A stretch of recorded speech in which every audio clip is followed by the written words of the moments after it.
O Flamengo fechou o ano de 2024 com a maior receita do futebol brasileiro, segundo a coluna do Rodrigo Matos, no UOL. A receita de 1,257 bilhão, né? Superando a do Palmeiras, que fechou cravado em 1,2 bi. E eu já havia dito aqui que, embora o Palmeiras tivesse pela primeira vez passado a casa de 1 bi e atingido a sua receita recorde, o Flamengo ainda assim chegaria a uma receita maior. A diferença diminuiria, sim, mas o Flamengo ainda seria o clube de maior receita do Brasil, como vem acontecendo na última década, ou melhor, desde quando se reestruturou. E o Palmeiras só conseguiu se aproximar porque teve as suas duas maiores vendas da história, o Endrick para o Real Madrid e o Estevão para o Chelsea.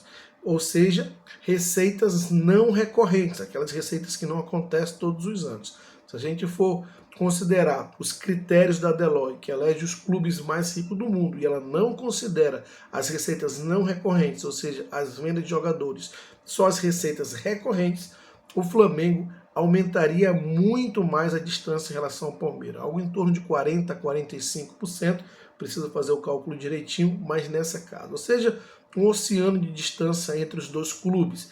E ainda assim, você ainda vê, eu vejo aqui nos comentários, alguns raciocínios, algumas ideias de que, mas como Palmeiras e Corinthians, São Paulo estão no mercado mais rico do país, em algum momento vão faturar mais.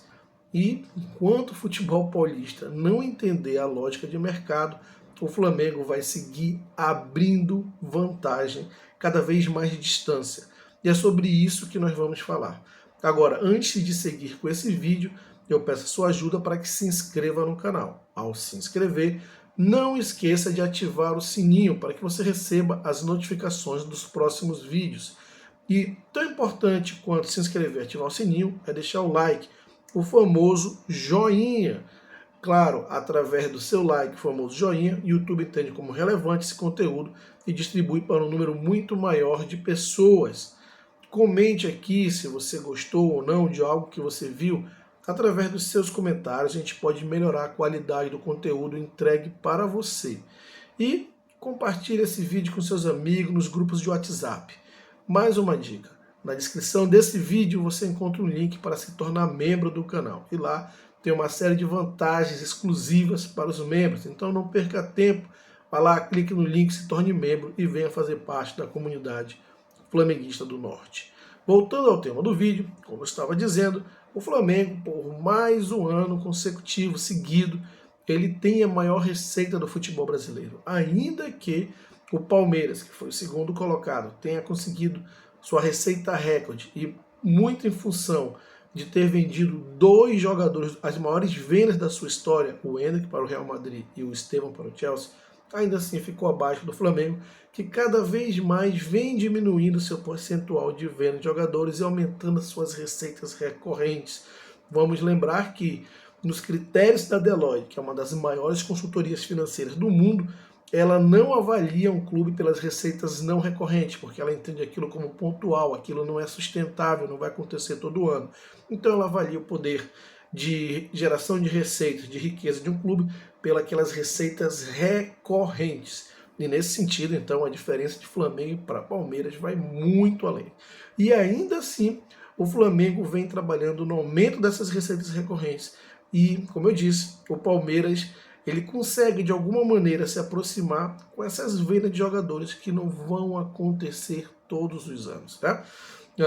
E o ponto é que, enquanto o futebol de São Paulo não entende como funciona a lógica de mercado atual, essa vantagem do Flamengo para os demais só vai seguir abrindo distância. Né? E quando eu digo entender a lógica de mercado, é porque eu vejo muitos comentários, inclusive também programas de bate-bola, né, com a mídia tradicional, dizendo, mas o futebol paulista vai faturar muito mais porque está no maior mercado consumidor do Brasil. Só que o que a gente vê no balanço, nos contratos fechados, é muito diferente disso, porque as pessoas não estudam justamente essa dinâmica de mercado. E essa dinâmica de mercado, ela entende que as barreiras geográficas cada vez mais são menos importantes. Então você está no mercado de maior consumo do país, não significa que você vai ter o maior consumo do país. Vamos lembrar que São Paulo, o estado de São Paulo, representa 30% do PIB do país. O PIB é a produção da riqueza, tudo que é produzido pelo país. 30% é no estado de São Paulo. É muita coisa? É. Mas deixa eu lembrar que existe ainda, então, 70% da geração da riqueza que está fora de São Paulo. E até onde eu aprendi na aula de matemática, eu acredito que foi a mesma aula que vocês tiveram, 70 é maior do que 30. Então não adianta a imprensa ou alguns comentarem aqui que está no maior mercado consumidor do Brasil. Sim, 30%, mas existem outros 70% no estado brasileiro, distribuído entre os outros estados, onde o Flamengo tem amplo domínio. De novo, 70, maior do que 30. Ainda assim, não significa que aquele consumo dos 30% eles vão ser direcionados única e exclusivamente para os clubes de São Paulo.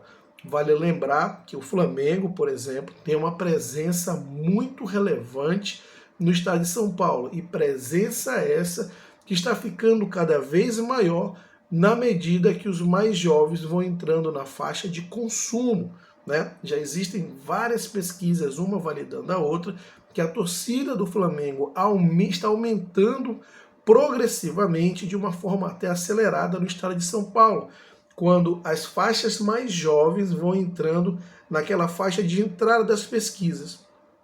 Por exemplo, na faixa de 16 anos, o Flamengo representa 30% da torcida nacional. Na faixa, considerando o cômputo total, né, a média toda, o Flamengo representa algo em torno de 22%. Aí você pode ter uma variação para um pouco para mais, um pouco para menos, que é aquela margem de erro, mas o Flamengo ali em torno de 22%, 23%. E quando você vai para a faixa mais jovem, 30%. E boa parte disso concentrada justamente no estado de São Paulo e, claro, cada vez mais crescendo. Na capital paulista, o Flamengo já briga com o Santos. Não estou falando do estado, mas na capital paulista já existem pesquisas que indicam o Flamengo no empate técnico com o Santos, que era tido como a quarta maior torcida. Só que, de novo, em perspectiva, a torcida do Flamengo segue crescendo nesse mercado. Então, isso estou falando do Flamengo, que é uma torcida muito relevante do estado de São Paulo, mas se você pulverizar, você tem vários torcedores de outros times. Vale entender que São Paulo, por ser uma importante capital financeira do país, atrai gente de todos os lados, de todos os lugares, que trazem suas culturas e principalmente seus times. Então não é que todo mundo que mora em São Paulo necessariamente vai torcer para os 4 de São Paulo ou vai gerar consumo para os 4 de São Paulo. Entendeu a lógica?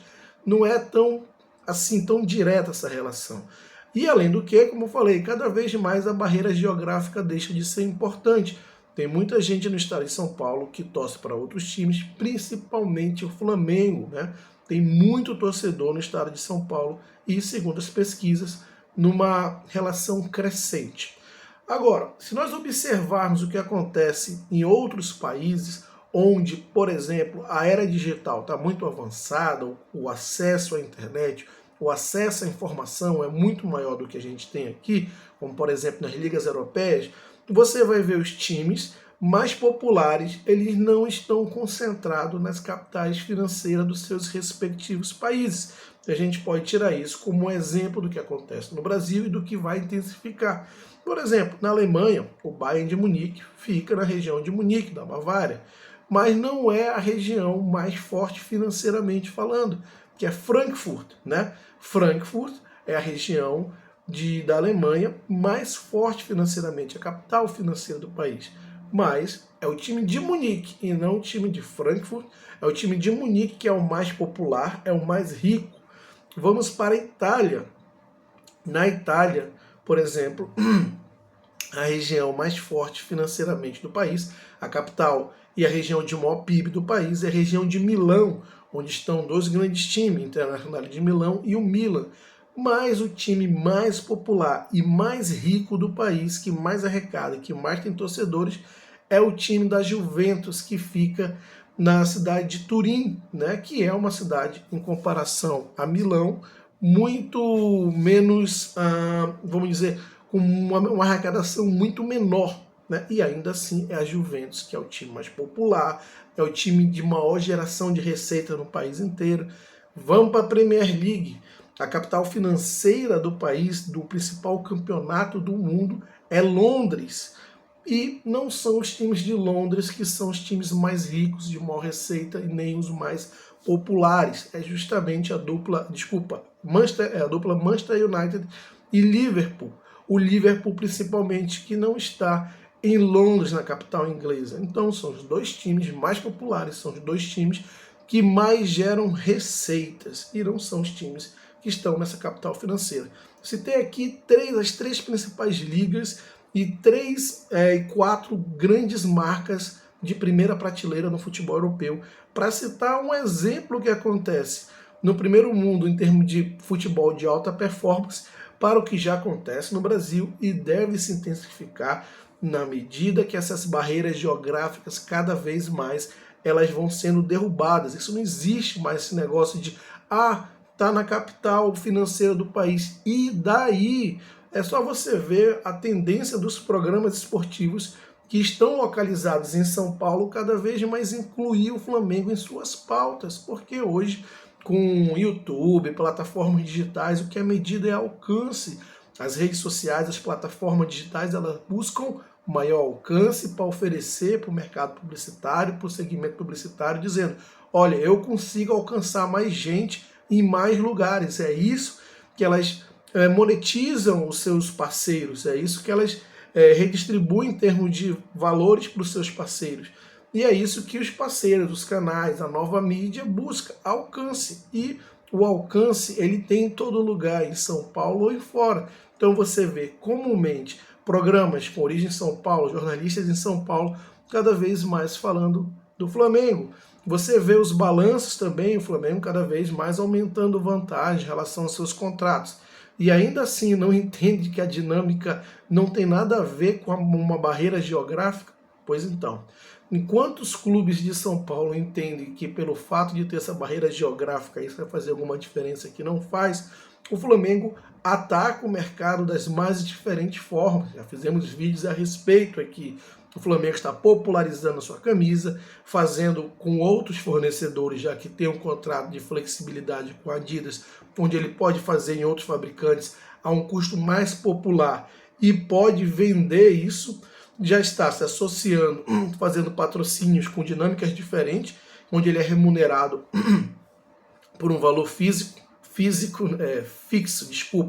por um valor fixo e um valor variável, e esse valor variável ele procura justamente ter o expertise, todo o know-how de vendas, de varejo da Shopee, para ele popularizar cada vez mais suas camisas, tirar a parte que está no mercado pirata aí e trazer essas receitas para os clubes, popularizar mais ainda as suas camisas, aumentar a receita e expor mais ainda os seus parceiros, né? Tá com a ideia e um projeto extremamente relevante, importante da Flamengo TV, e isso aumenta a exposição dos seus parceiros, ou seja, o Flamengo trabalhando nos conceitos de receitas fixas e cada vez mais receitas variáveis. Porque a gente sabe que as receitas variáveis, na medida que você lucra com seu parceiro, em algum momento ela se torna maior que a receita fixa. Então o Flamengo está criando novos negócios, está popularizando cada vez mais sua marca, fortalecendo a marca, abrindo mais exposição para seus parceiros comerciais e avançando nos mercados, né? Cada vez mais ganhando espaço. Vamos dizer, se a gente pegar as pesquisas, desde quando elas historicamente começaram a ser mensuradas e divulgadas, da década de 80 para cá, o Flamengo aumentou a sua diferença em relação ao segundo colocado, que é o Corinthians. O Flamengo tem aproximadamente hoje 12 milhões de torcedores a mais que o Corinthians, que é justamente a diferença do terceiro e quarto colocado em relação a torcidas, né? O Palmeiras tem mais ou menos isso, 12, 13 milhões de torcedores, e essa é a diferença entre Flamengo e Corinthians. E o que é pior para os paulistas, no caso, e cada vez mais positivo para o Flamengo. Essa diferença vem aumentando. Se nós pegarmos as pesquisas, é isso que estão mostrando. E por que essa diferença vem aumentando? Porque o Flamengo está conseguindo formar mais gerações de torcedores do que o segundo colocado, o Corinthians. Isso não tem a ver só com títulos, tá? Isso não tem a ver com títulos, tem a ver com títulos também, mas com estratégia, com principalmente com participação de mercado, estratégia de formar novos torcedores, de adentrar mercados que antes o Flamengo não tinha tanto espaço. O Flamengo sempre foi um clube muito popular, inclusive em São Paulo, mas tem uma estratégia mais agressiva, cada vez mais agressiva. Tem lojas em São Paulo que vendem tanto quanto ou mais que os próprios clubes de São Paulo. Já disse aqui, o Flamengo tem uma rede de lojas de quase 200 lojas. O Corinthians, que é a segunda maior torcida, tem 33 lojas. O Flamengo tem mais de 6 vezes mais lojas que o segundo maior colocado. Ou seja, alcance, o Flamengo está presente em mais lugares e mais pontos de venda, alcançando mais diferentes pessoas, inclusive fora do Brasil. E o segundo time de maior torcida tem 33 versus quase 200 do Flamengo. Existe um abismo muito grande e esse abismo se justifica pela falta de pensamento estratégico dos clubes de São Paulo, que são muito amadores. O Corinthians ainda pode dizer que tem ativos para ali tentar disputar uma receita mais próxima do Flamengo. Os outros clubes, literalmente, vão ter que trabalhar formas mais assertivas de gerar receita, porque eles não vão competir na mesma raia que o Flamengo ou com os mesmos ativos.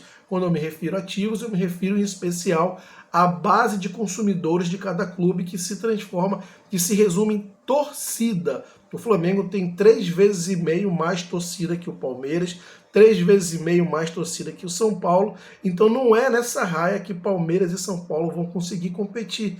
Mas ainda assim, esses clubes não conseguem mirar o que está acontecendo, né?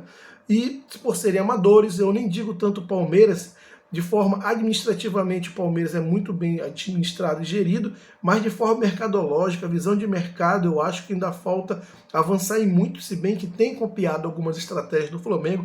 Não estou falando na gestão esportiva, estou falando na questão de mercado. Mas também tem que entender que o Palmeiras não vai competir na mesma raia com o Flamengo quando a parte for de consumação, de consumo em massa.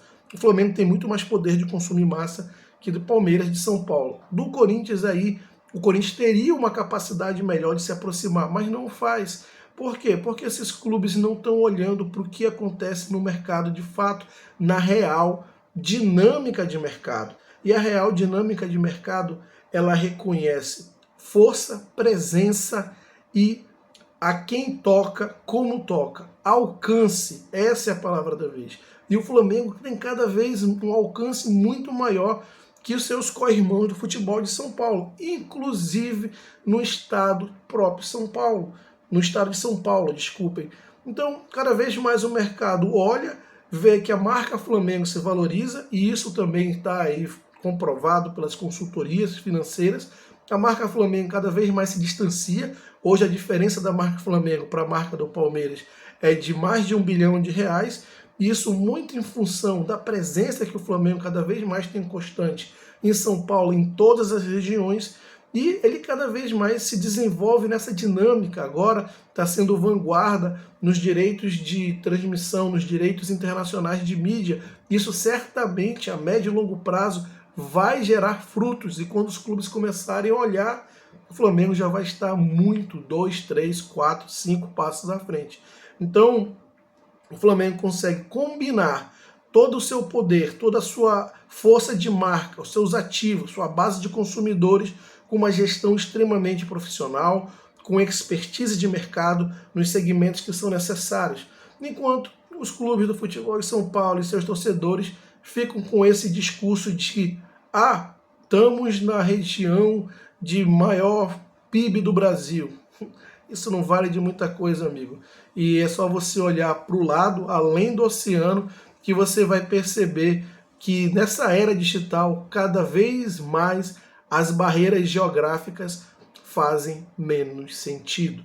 Bom, quero saber a sua opinião a respeito, portanto, deixe aqui seus comentários. Não esqueça de se inscrever no canal, Claro, ativar o sininho para que receba os próximos vídeos, o like, o famoso joinha, para que o YouTube entenda como relevante esse conteúdo e distribua para mais pessoas. Compartilhe esse vídeo com seus amigos e vá lá na descrição do vídeo e clique no link para se tornar membro. Venha fazer parte dessa jornada. Um grande abraço e até a próxima.